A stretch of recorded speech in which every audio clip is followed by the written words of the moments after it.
Amin amin ya rabbal alamin. Thank you Dr. Muhammad Abdul Hadi for the doa recitation.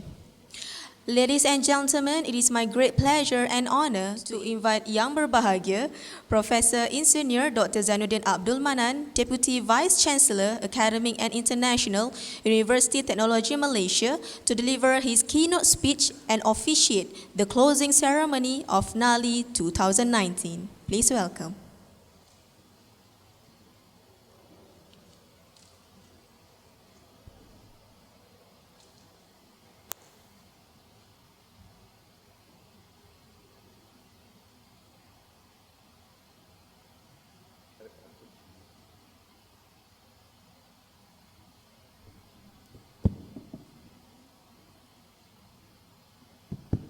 Bismillahirrahmanirrahim.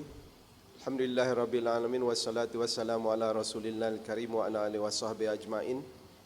Syukur kita kehadrat Allah Subhanahu wa taala telah diketemukan kepada penutup NALI ini. Saya harap I will do justice to the last program of the day sebelum penutupan NALI pada hari ini. Saya ucapkan sekali lagi terima kasih kepada organizer kerana memanggil saya untuk sharing of experiences. I will look forward to the morning punya forum. Saya tanya Prof tadi ada dah recording, dah banyak dah views. Tadi saya di dalam JPU kena present sedikit paper, jadi I have to go. Unfortunately tak boleh tengok live, tetapi sekarang ni senang kan. Okay, straight to what I'm going to present today ataupun to share some of the things that we have done at UTM. Dan based on the experiences that we collect from all the activists of education in UTM, past, present, and also some of the things that we plan to do in the future. We call it the high five of NALI. 5 perkara penting dalam NALI ataupun 5 perkara utama dalam NALI. Sekali lagi saya akan mengucap dalam bahasa drama. So, yang ini adalah something yang kita familiar dengan NALI. Yang mungkin diagram ni sedikit outdated, mungkin telah banyak di-updated oleh some of our activists. New Academia Learning Innovation, which is a 21st century learning modes, a collection of learning modes, tools and resources to advance the excellence in teaching and learning. This is the model that UTM has been using ever since, I think, 5 years ago at least. So, the key questions yang mungkin kita try to review, mungkin telah ditanya pagi ataupun sebelum ini, kenapa NALI? Among the key questions. Dan satu perkara yang menjadi cabaran yang besar, among the biggest challenge of us advancing NALI is actually how to really get the buy-in of the entire academic population, not just in UTM, any university for that matter. So, if sometimes we get buy-in, in cases like this, many more people attend this kind of event, because for one reason or another, mungkin dipaksa oleh dia punya fakulti dan sebagainya. Tetapi how do we really sustain the passion and the interest of the people? Right, okay. I would like to present what I call as a burning platform scenario. Kalau kita lihat the need for NALI, like we are on a burning platform, what do we do bila kita dekat atas burning platform, yang tengah terbakar tu? Just terjun je. Hopefully dekat bawah tu air. Hopefully di bawah itu adalah air. So you just jump, typically kan. Not that to say that you don't have any risk of having end up the same way, but at least you have a chance, not being burned in the fire. So we look at the burning platform, especially the number one university crisis at the burning platform that we must address urgently and immediately. And I will put NALI in the context of this burning platform. Okay? So one of the major crises that university is facing, I do not think anybody would disagree with this, is that actually the financial issue. The biggest pain is the financial crisis that every single one in UTM be it staff or student, any type of workers are experiencing. In fact, pokok-pokok, tumbuh-tumbuhan dan segala-galanya, bangunan semua tengah experiencing the financial crisis. Without exception. So that is the number one risk that UTM is facing that we know. But we know that for every crisis, we have to look for the opportunities. Always, when there arise crisis, no matter how critical, no matter how dire the crisis is, there will be always opportunity. Setiap kesulitan itu, for every difficulties, there are solutions. Okay, for the crisis. So how is it the case? How do we look at the positive side in this case? So we need to go back to basic. We need to ask ourselves the fundamental questions. What is the mission? What is the purpose that we are here for? What is the sole purpose? What is the main or the highest purpose? There are many purposes, but if you trace back the ultimate purpose of you being in this institution, what would it be?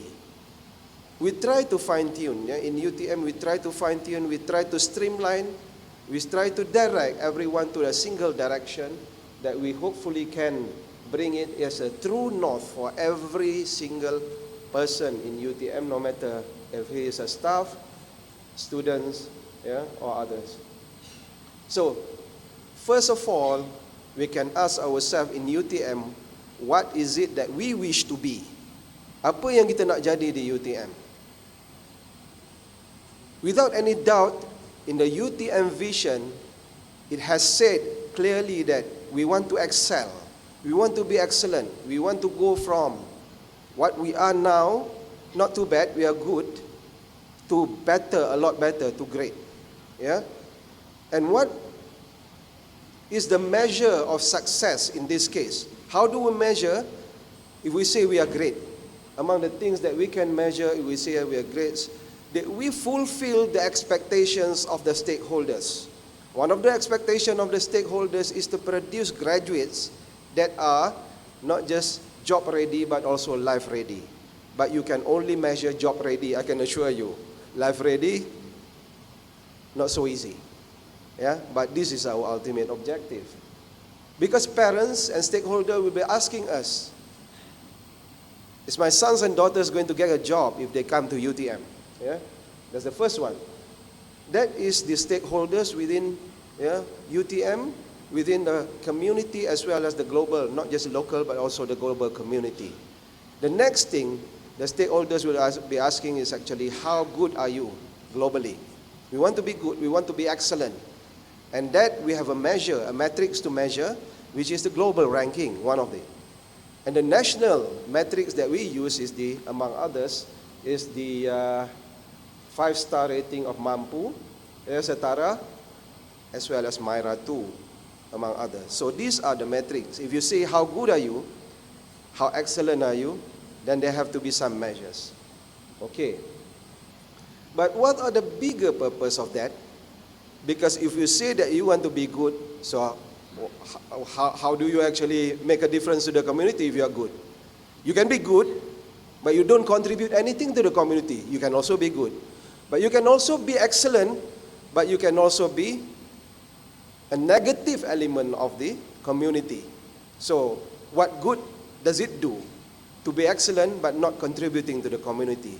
So the ultimate purpose of us, I can say that, is this desired state of UTM to allow or enable access to people across the world to UTM quality education. To export our education at the end of the day, to make sure that people will be able to enjoy good education, good quality education, whether they come to UTM or UTM education comes to them. There are two ways to do it then. At the end of the day, this is how we sustain. Remember the question was, how can you contribute? And at the end of the day, if you are able to contribute, you do not want to contribute once in a while. You want to contribute as long as you can, after your lifetime even. So that is where you get institutional sustainability. The rest is just the enablers, the states. So excelling in science and technology because you want to widen access to UTM quality education. This is what we want to do. if we focus our attention on doing just those then we see that we are going to get institutional sustainability. It will stay very focused. And I'm going to show you why. Because by enabling access, democratizing access to education, UTM quality education, to people across the world, it means that you will be able to sell a solution as well. Sometimes you do it for free, but most of the time people are willing to pay for it. Doesn't matter how much they pay, but for education they expect to pay. Because this is actually one of the business of the future, perhaps the top business of the future. Yeah, because you remember, sometimes if it comes from Prof Zainuddin, people don't believe. But if it comes from a billionaire, Prof Zainuddin miskin. Jadi if it comes from a billionaire, walaupun orang dah cakap 100 kali, then people will believe more. Yeah. So education and healthcare, they kata top is the education. Okay? So UTM prospering lives through transnational education. Salah satu daripada desired states yang kita bubuh tadi itu adalah UTM punya transnational, widening access through UTM transnational education. So I would like to put this as our ultimate objective of UTM NALI, prospering lives. So how do you define transnational education? Is to enable access to UTM quality education. When you enable access to UTM quality education, I would like to emphasize again, it can be by you coming to UTM or UTM programs coming to you. Yeah? Less and less people are thinking about, or shall I rephrase, not as many people are thinking about how the UTM program can come to you or people across the world than people are thinking about how to get international students coming to UTM. You don't always have to do that. You can get UTM programs coming to, this is the people, these are the pendakwah-pendakwah yang boleh membawa message ataupun membawa produk-produk UTM tu, uberize UTM product across the world. By you not going there, you know it obviously because you are the expert. So this is what I call as the enabling access to UTM quality education for sustainable development. So those are the key challenge, the financial unsustainability, and we can overcome it by going back to fundamentals, going back to basics. But that is not the only challenge that you are going to face. I would like to today reveal the top 10 other disruptions that is more specific to this crowd here. Among others is actually the top 10 education disruption. I should have animated them, but that's okay. It will take time to animate. The first one, I will try to compare the conventional and the new norms. The first one is actually, we are very used to permanent job. But more and more people and students, including my sons and daughters, now are embracing the gig economy. They are contractors. Sometimes you think that they don't have a job. Dia tak register dengan UTM, yang dia employable, tetapi sebenarnya dia dah employable semasa dia bekerja lagi. Kamu semua ramai kan? Yang employable already during your study days. Why? Because you are already selling things online. And you are making a lot more than the fresh engineers who are making about 2,000 per month. I'm not surprised at all. My son is doing that, and he is taking 2 jobs. He get a degree, and he start to sell perkara bundle. Bundle ni dia start daripada dia berjaya study lagi. Now, he is working and investing as an entrepreneur. Working and investing as a working without pay, number one. They work without pay. That is entrepreneur. Mula-mula they start work is without pay. Number 2, they invest to learn. Invest to learn. Dia belajar sendiri, sebab apa dia nak jadi entrepreneur, and then dia kena invest. And in the thousands they invest to learn to be an entrepreneur. Okay?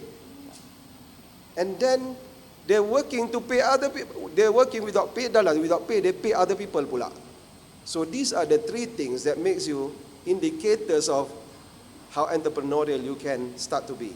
Okay, so the gig economy is actually contractors, short-term employees, ya, yang dia tak ada attachment kepada satu organisation. Or Grab tu biasalah dan sebagainya. So number one. Number two, the trend, the disruption is sekarang ni, dulu not enough jobs kan, tetapi ramai orang unemployed of course because not enough job. Sekarang ni ramai orang not unemployed, many people are unemployed because not enough skills, but many advertisement yang ada tetapi tak boleh fill the advertisement. Not matching the skill that is needed, not enough hiring. Pagi tadi saya cakap kan, not enough hiring. Yang tu, this is another problem. The third mega trends or disruption is high school leavers. Ni semua related to education, ya. Dulu adalah high school leavers yang jadi kita punya student, but now is everybody our student. Sampai ke 70 tahun umur pun ada yang ambil scroll, ya. Last convocation saya duduk kat atas dan ambil gambar kita punya former staff, PhD in electrical engineering. So basically, so lifelong learners ini is the new trend, and micro learners is also a new trend that uses stackable credential to accumulate the credential until they get a degree. Dulu ada fixed term degree, now is flexible and modular and stackable. I will talk about it more. I think you are familiar with it. Okay, I will explain a bit more yang nampak macam tak berapa common. Get a degree to get a job dulu. Now you get a degree to get a job. But many more people now get a job first, then they get a degree. Okay? They get a job first. Sometimes they don't get a degree yet. They get a job and then they study. And then they get the first, well, they might start with a diploma, for example. And then they get a degree. And then they get a master. My brother is doing that. Yeah, he was a SPM leaver, school teacher sahaja. And then get a degree, get a master, get a PhD, and work in UTM. After 5 years, dia pension. Okay, English teacher masa tu.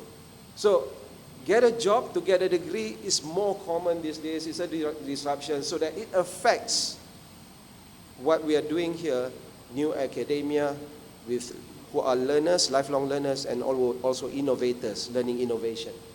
So, job-ready graduates. Once upon a time, yeah, and more juga sekarang ni masih ada lagi. Now we are talking about balancing, ya, technology, humanity, or life-ready graduates, adab dan sebagainya, ethics. Okay. Yang ini I think you are familiar with classroom learning. This one is ubiquitous learning. Kalau dalam bahasa Inggeris dia tak berapa tahu sangat dalam bahasa Melayu apa dia, is actually belajar di mana-mana. Learning anytime, anywhere. This is also what you are familiar with, ya, anytime, anywhere. And you can Uberize your education through ubiquitous learning. People study away, yeah, less and less now. More and more education finds people. As I told you, that education or program finds people. Kita nak jadikan UTM-nya program atau quality program jadi resepi saja kepada orang, supaya kita akan datang, yeah, can immortalize our knowledge and people can benefit from it. Whether or not they pay you, it doesn't really matter. Yang dapat adalah pahala itu yang banyak akan datang. Bila you dah retire, money is not really a problem kalau you dapat reasonable pension dan sebagainya. But you really need to immortalize your knowledge. Ya, macam mana Ibn Sina.